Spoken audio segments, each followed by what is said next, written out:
വലതുപക്ഷ ആക്ടിവിസ്റ്റും മാധ്യമപ്രവർത്തകനും Trump അനുയായിയുമായ Charlie Kirk വെടിയേറ്റു മരിച്ചു. ട്രംപിന്റെ കഴിഞ്ഞ തെരഞ്ഞെടുപ്പ് പ്രചാരണത്തിൽ മുഖ്യ പങ്ക് വഹിച്ച യുവ നേതാവാണ് കൊല്ലപ്പെട്ടത്.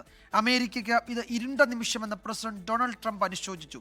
പ്രതിയെ കണ്ടെത്താൻ തെരച്ചിൽ തുടരുകയാണ്.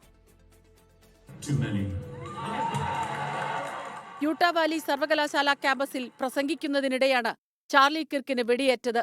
രാജ്യത്ത് തുടർച്ചയായുണ്ടാകുന്ന വെടിവയ്പ്പുകളെക്കുറിച്ചുള്ള ചോദ്യത്തിന് മറുപടി പറയുകയായിരുന്നു കിർക്ക്. അപ്രതീക്ഷിതമായുണ്ടായ ആക്രമണം. കിർക്കിന്റെ കഴുത്തിലാണ് വെടിയുണ്ട തുളച്ചു കയറിയത്.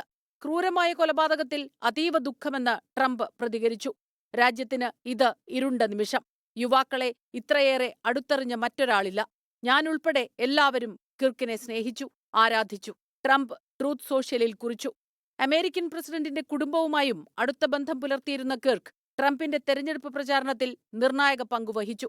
സർക്കാർ രൂപീകരിച്ചപ്പോൾ പ്രധാനപ്പെട്ട ഔദ്യോഗിക പദവിയിലേക്ക് കിർക്കിനെ പരിഗണിച്ചിരുന്നു. എന്നാൽ യുവാക്കൾക്കിടയിൽ ഏറെ പ്രീതി നേടിയ കിർക്ക് സ്വതന്ത്രനായി തുടരുന്നതാണ് നല്ലതെന്ന വിലയിരുത്തലിൽ ട്രംപ് ആ തീരുമാനം തിരുത്തി. യുവജന സംഘടനയായ ടേണിംഗ് പോയിന്റ് USA മേധാവിയും സഹസ്ഥാപകനുമാണ് കിർക്ക്. ഏറെ പ്രചാരമുള്ള പോഡ്കാസ്റ്റുകളുടെ അവതാരകൻ. ചാർലി കിർക്കിനുള്ള ആദരസൂചകമായി രാജ്യത്ത് 4 ദിവസം ദുഃഖാചരണം പ്രഖ്യാപിച്ചു. International desk 24. ലോകത്തെവിടെയായാലും ഏത് സമയത്തും 24 വാർത്തകളും ഓഗ്മെന്റഡ് റിയാലിറ്റി പാക്കേജുകളും എക്സ്പ്ലെയിനറുകളും വിശദമായി കാണാൻ ഞങ്ങളുടെ യൂട്യൂബ് ചാനൽ നിങ്ങൾക്ക് സബ്സ്ക്രൈബ് ചെയ്യാം.